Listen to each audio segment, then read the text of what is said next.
When people asked me how married life was going, I always gave the same answer. It's not perfect, but it's good. Real good. And I meant it.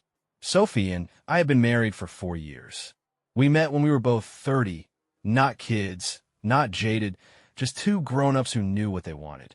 She had this quiet warmth about her, the kind that made you feel like coming home was a reward, not a routine.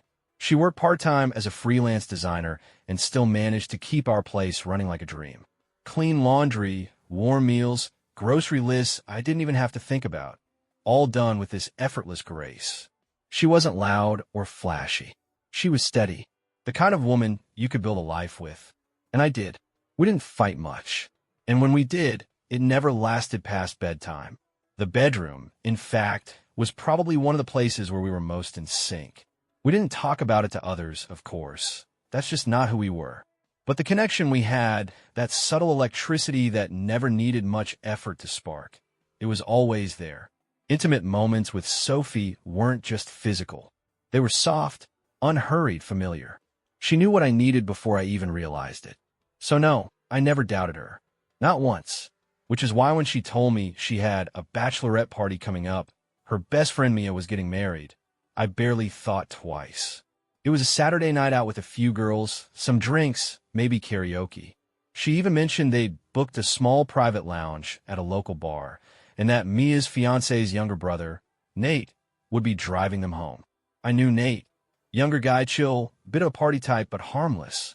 The night of the party, Sophie kissed me on the cheek before she left.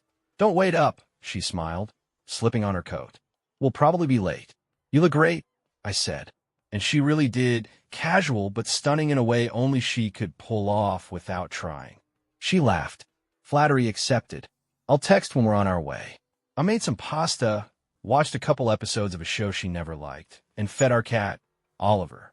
It was quiet, too quiet, maybe, but I didn't mind. Nights like that came rarely these days. I scrolled my phone, checked emails, even opened a few old photo albums out of boredom. Around midnight, I still hadn't heard from her. No text. I figured maybe the girls were still at the bar. Music, drinks, dancing. Harmless fun. Sophie had earned a night out. By 1:10 a.m., I still couldn't sleep.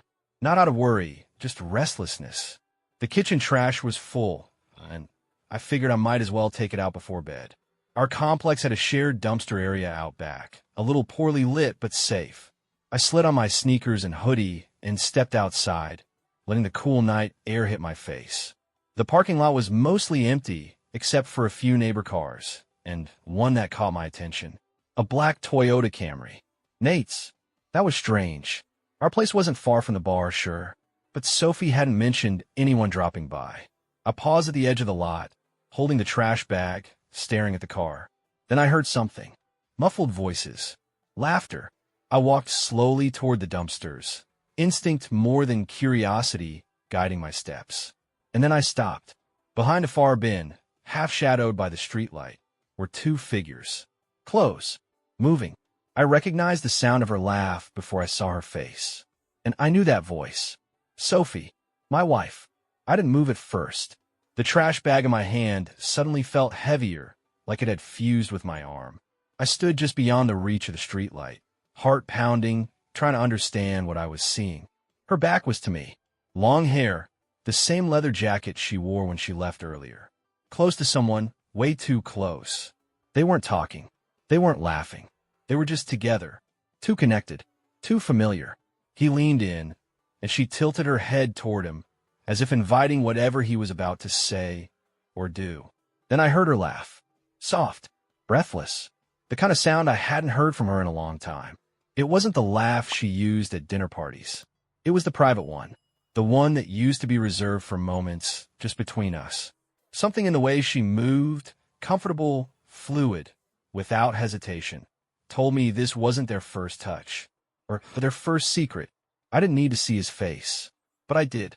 He shifted slightly in the dim light, and for a second, it was unmistakable.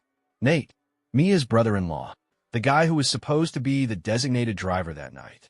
Their closeness wasn't accidental.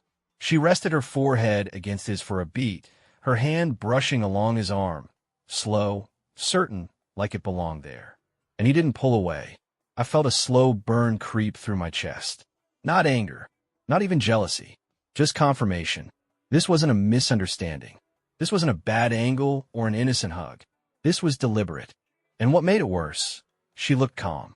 Like this version of her had existed long before tonight.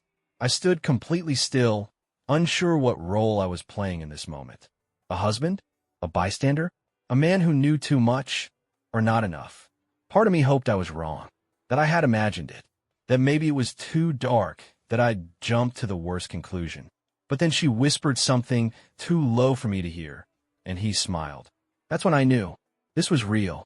The air was cold, the night quiet, except for the soft scuffle of feet against pavement and the distant hum of traffic. I could smell the garbage behind the bins, the perfume on her coat, a kind of static in the air that didn't belong. I don't know how long I stood there. A minute? Maybe 5? Eventually, I turned away. No dramatic exit. No confrontation. Just silence. I walked back to our apartment, footsteps steady, mine not. The trash bag hit the bottom of the bin without a sound. I locked the door behind me. I didn't cry. I didn't scream.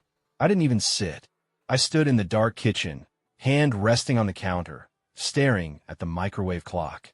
My wife, the woman who wore my ring, carried my name, kissed my forehead every morning, was out there behind a row of dumpsters, sharing something intimate with someone else. And the worst part? There had been no warning. No late nights out. No suspicious texts. No distance in the bedroom. If anything, she'd been sweeter lately. Just last week, she surprised me with my favorite pie. Now I was starting to wonder if all of it, the affection, the tenderness, had been her way of covering something up. Keeping me still. Keeping me blind. I sat on the edge of the couch, still in my hoodie, shoes on, eyes locked on the front door. What do you do when the person who knows you best becomes a stranger? I didn't have an answer, so I waited. At 1:58 a.m., the door opened softly. She stepped inside, heels in one hand, purse over her shoulder, phone glowing in the other.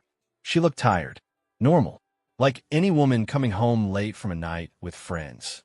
Then she saw me. "Oh," she said, stopping. "You're still up." I nodded. Couldn't sleep.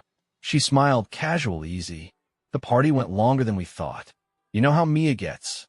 I looked at her, really looked. Her cheeks were flushed, eyeliner slightly smudged, hair a little messy on one side. She smelled like wine, perfume, and something else. Something warm and unplaceable. She walked over and bent down to kiss my forehead. I didn't move. She hesitated, then pulled back just a bit. "Everything okay?" I looked into her eyes, steady, kind, familiar, and yet completely unknown. "Yeah," I said softly. I just couldn't sleep. The next morning, she was already up before me, like always. I heard her in the kitchen, plates clinking, kettle boiling, soft music playing from her phone. She even hummed a little, a Saturday kind of tune. When I walked in, she turned to me with that same familiar smile. Warm, routine, dangerous now. "Good morning, sleepyhead," she said. "Coffee's almost ready. I made those blueberry pancakes you like." I looked at her for a second longer than usual, then nodded. "Thanks." She wore her favorite oversized t-shirt and shorts, the at-home version of comfort. No muck-up, hair tied up. She looked soft, safe, like nothing had happened, like the version of her I had always loved. She moved around the kitchen effortlessly, pouring coffee, flipping pancakes, talking about Mia's bachelorette night like it was any other party. "Oh, you should have seen the place," she said, laughing. "They had this ridiculous balloon wall and a signature drink called Bride on Fire. Total chaos, but fun." I sat at the counter, watching her speak. I knew that mouth. I knew what it was doing less than 8 hours ago. I stirred my coffee slowly. "Sounds like a good time." She nodded. "Yeah, a little messy, but all harmless. Nate dropped us off around 1-ish, I think. He's such a good sport." I let that one hang. Just enough, but not too long. She didn't flinch, not even a pause. That told me everything. She had no idea I knew, and I wasn't going to tell her. Not yet. Not because I didn't want to, but because I needed time. Time to process, to watch, to understand who exactly I'd married.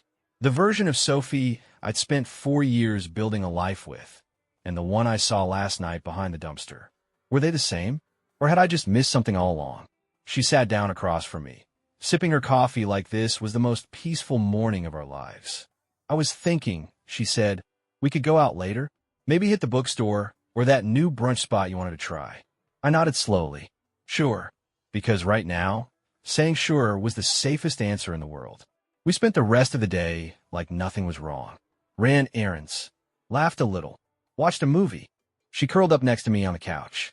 Slipped her hand into mine halfway through the film like she always did. I didn't pull away. Because I wasn't ready to end this. Not yet. Ending it now would give her a reason to cry. To twist it. To say I was distant. Cold. That maybe I had changed. Maybe that's why she did what she did. No. She wasn't going to get that story. She was going to give me her real one. At night, she brushed her teeth next to me, humming softly, eyes half asleep. When we got into bed, she curled toward me. I laid still. Then, after a moment, she whispered, "Love you." I closed my eyes. "Love you too," I said. It wasn't a lie. Not yet. Because I still loved the version of her that didn't exist anymore.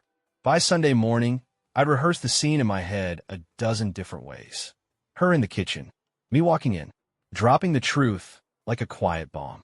Watching her face twist from confusion to panic to shame. But none of that happened. Because I said nothing. Instead, I watched. And she performed. Like nothing was broken. Like she hadn't undone years of trust behind a garbage bin with a man who wasn't me. She wore that same morning calm. Robe tied. Hair loosely clipped. Coffee in her hand. She was scrolling through her phone when I walked in. "Morning," she said, bright as ever. I nodded. "Morning. I was thinking we could do a grocery run early, beat the crowd. Maybe swing by that farmer's market you like." Sure. It was amazing how easy the word rolled off my tongue. How quickly I'd adapted to this new role. Husband, actor, undercover witness. While she chatted about strawberries and oat milk, I watched every micro-expression. The way she didn't flinch when I mentioned Nate's name in passing. The way she held eye contact, steady and clear. She was either a world-class liar, or she didn't think she'd done anything wrong. And honestly, I didn't know which version was worse. When we got to the market, she slipped her arm through mine like she always did. We strolled between stands like a couple in a romantic movie montage. People even smiled at us. The perfect couple. The domestic dream. She leaned in and whispered, "That older lady keeps staring at us. I think she thinks we're cute." I smiled politely. "Maybe we are." "Still got it," she teased, nudging me. Did she know? No, she couldn't. This was too confident, too casual. There was no guilt in her movements. No hesitation in her touch. It wasn't just that she betrayed me. It was that she felt entitled to walk through life like she hadn't. Back at home, she offered to make lunch. I sat at the dining table, watching her chop vegetables, talk about her week ahead, client meetings, laundry day, maybe dinner with Mia again next weekend. "You and Mia seem close lately," I said. She looked up. "Well, the wedding's coming fast. I just want to be there for her. It's a lot, you know." I nodded. "Must be." And then, without meaning to, I said it. "Funny how Nate's been around a lot more, too." She didn't miss a beat. "Yeah, he's helping with the bachelor stuff. You know he's been helping Mark plan that Vegas trip." Of course. Always an answer. But then she said something that stuck with me. She laughed lightly and added, "Besides, he's harmless. Total goofball. Like a little brother I never had." My stomach turned. That's what she called him? Little brother? He stood close, too close. She leaned into him like it was natural. I felt my jaw tighten, but I smiled. Because that's what this part of the game required. Play nice. Stay quiet. Watch her hang herself with her own version of the story. After lunch, she curled up with a book on the couch, legs tucked under her, blanket around her shoulders. I sat at my desk nearby, pretending to work, and I realized something I hadn't let myself feel until that moment. I didn't want to fix this. I didn't want to fight for her. I didn't even want an apology. What I wanted was to know everything. Every lie, every cover-up, every detail she thought was buried. Because I wasn't going to yell. I wasn't going to cry. I wasn't going to beg. I was going to bury her story with truth. One quiet piece at a time. I waited until Monday night. Not because I was scared. Because I wanted the timing to feel ordinary. Dinner. Dishes. A quick TV show we barely paid attention to. She was curled up on the couch again, her feet on my lap, scrolling through Pinterest on her phone, talking about ideas for our anniversary next month. Our fourth, she smiled. Can you believe it? I looked down, remembering where those feet had been just nights ago. She had no idea I already knew everything. I waited for her to finish her glass of wine before I spoke. Sophomore. She looked up, the tiniest smile still lingering on her lips. Yeah, I need to tell you something. She set the phone down, sat up a little straighter. Okay. I took a deep breath, leaned forward, and locked eyes with her. I saw you. Her head tilted slightly, confusion soft at first. Saw me Saturday night, outside, behind the dumpster, with Nate. Her mouth opened, but nothing came out. Just a flicker of something, shock, guilt, calculation, crossed her face like a shadow. She blinked fast. Wait, what? I didn't move. I went out to take the trash.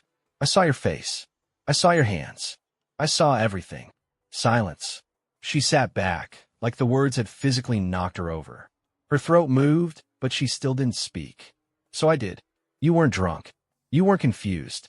You knew exactly what you were doing. She finally found her voice, but it was a whisper. It wasn't what it looked like. I let out the smallest laugh. Really? Because from where I stood, it looked exactly like what it was. She rubbed her forehead, suddenly fidgeting, like she was trying to rewind the whole evening and start again. I didn't mean for that to happen. No one ever does. I don't know what I was thinking. He was being nice, and I had a few drinks, and you ended up with your hands down his pants behind a dumpster. I finished. She flinched. Please don't say it like that. How should I say it? She didn't answer. Instead, she stood up and started pacing. Her arms crossed, her breathing shallow, her brain working overtime to frame this in a way that didn't make her the villain. It didn't mean anything, she finally said. It wasn't planned. I swear. I stared at her. That's supposed to make me feel better? She looked at me, panicked. It was a mistake. A horrible, horrible mistake. No, I said. A mistake is forgetting to turn off the oven. A mistake is missing an exit on the freeway.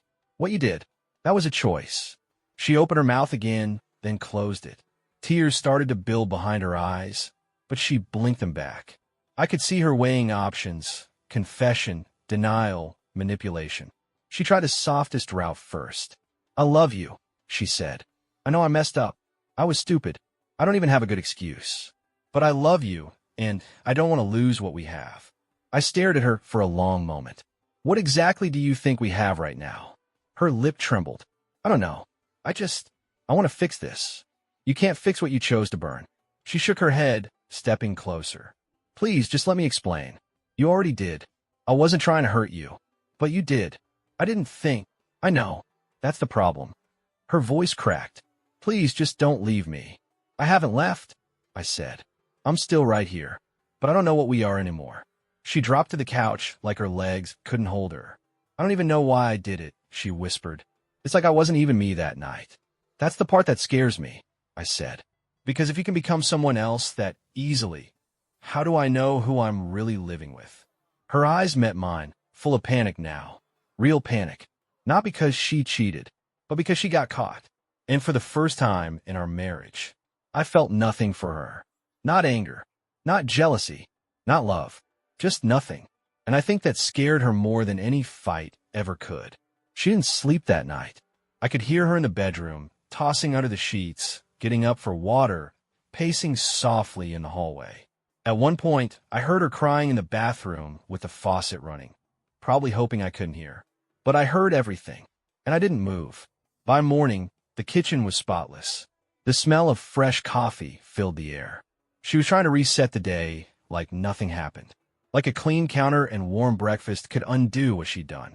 She handed me a cup of coffee with both hands, as if that small gesture might feel intimate again. I took it without a word. Can we talk? She asked quietly. I didn't answer right away. So she sat across from me at the table and folded her hands. Her eyes were already red. I know I said a lot last night, she began. And I know none of it probably helped. But I just want to try. I want to fight for this. For us. I looked at her. Tired. Calm. Detached. She hated that.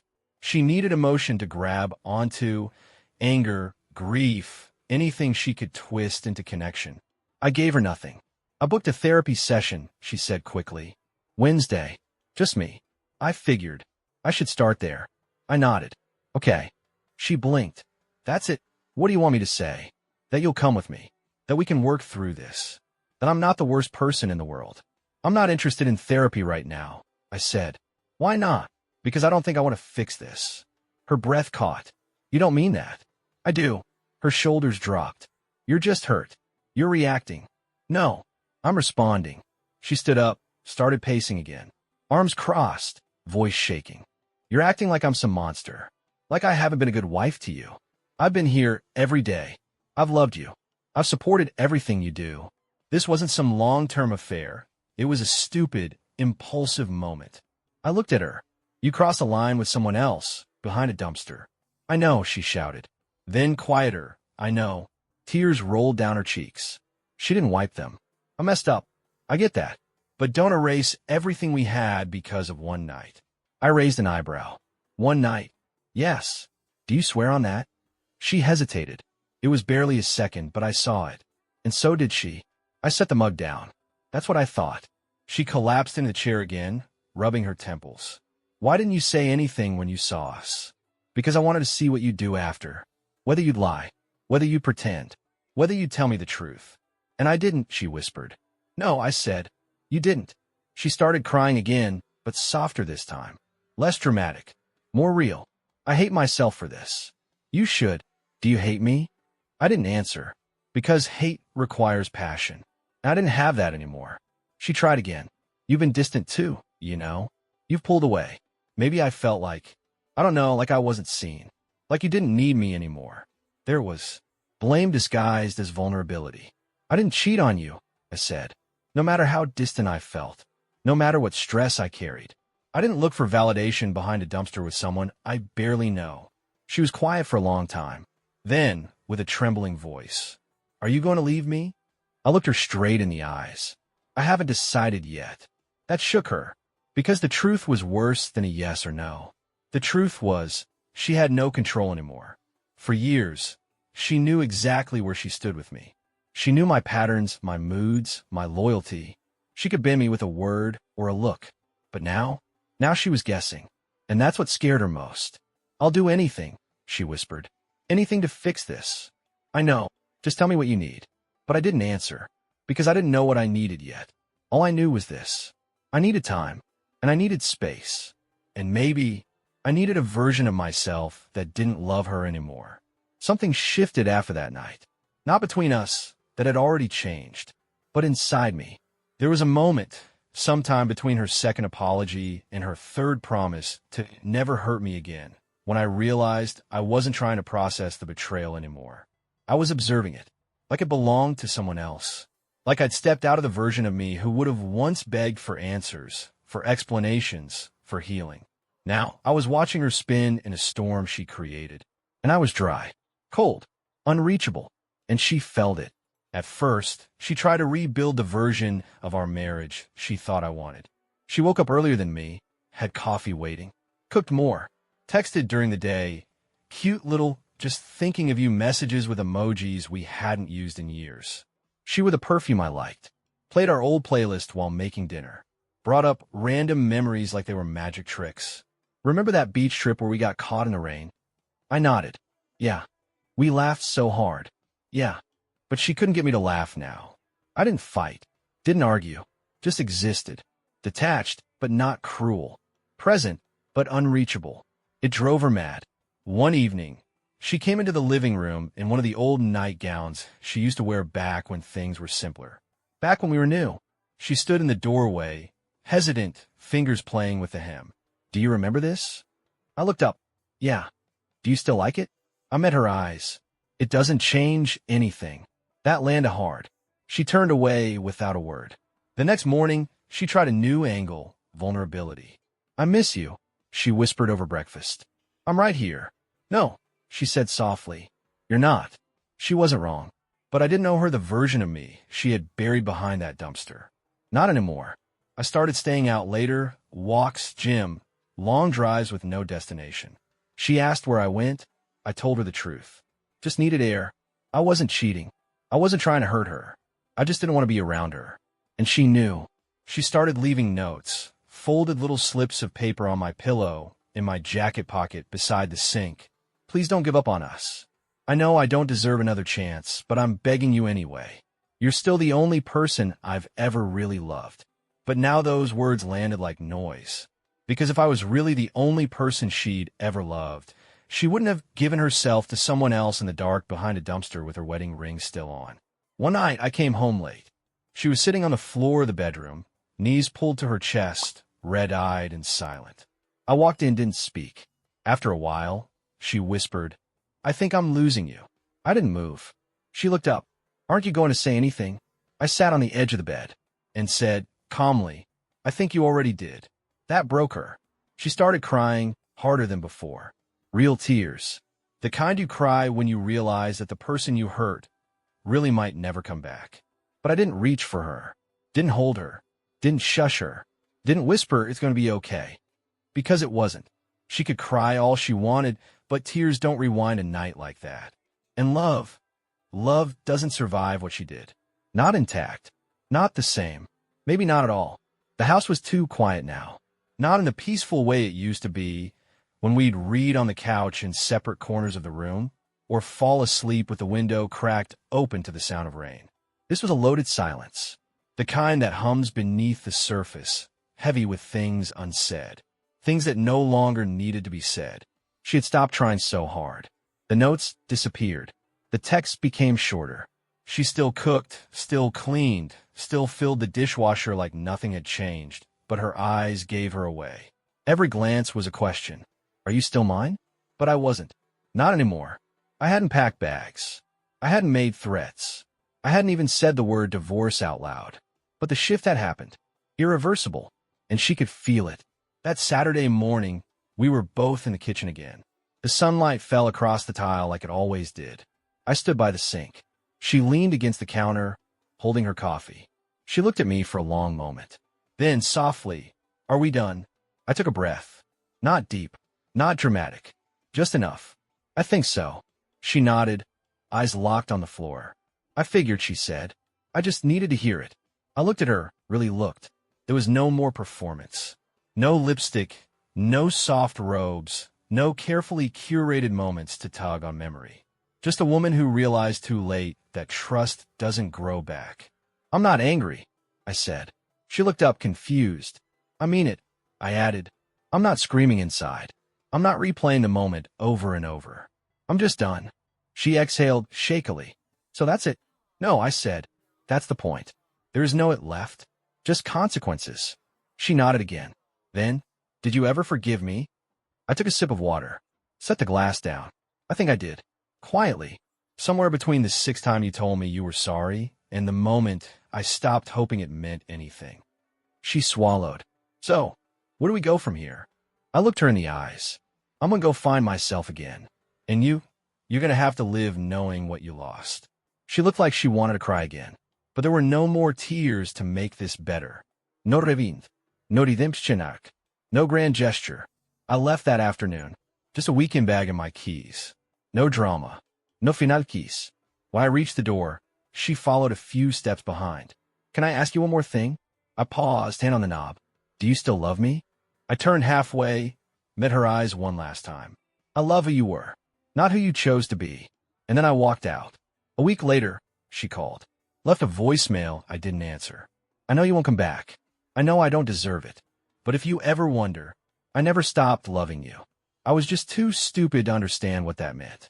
I didn't delete it, but I never played it again. Because closure isn't about getting the right ending. It's about knowing that, even after someone shatters your heart, you're still standing. You're still you.